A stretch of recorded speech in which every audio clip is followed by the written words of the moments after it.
Genesis starts out with the creation narrative, God creating the heavens and the earth.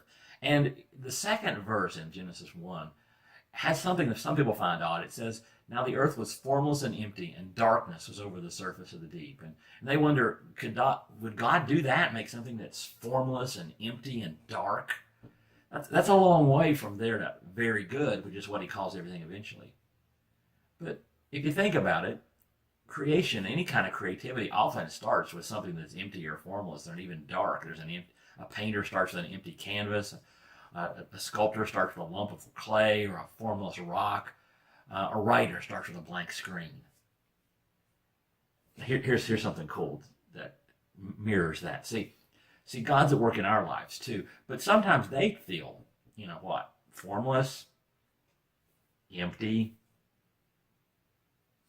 dark. Your life feeling dark right now?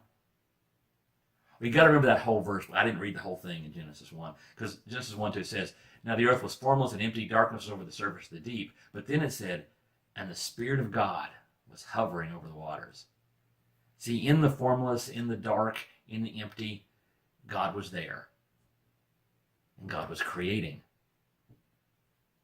See, in your life right now, you might be going through a time that's empty and darkness and formless. Void, as some other places say.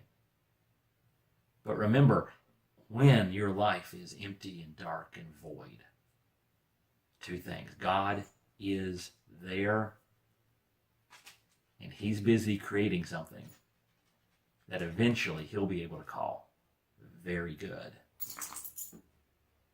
That's your thought for today, and that's today's Jumpstart.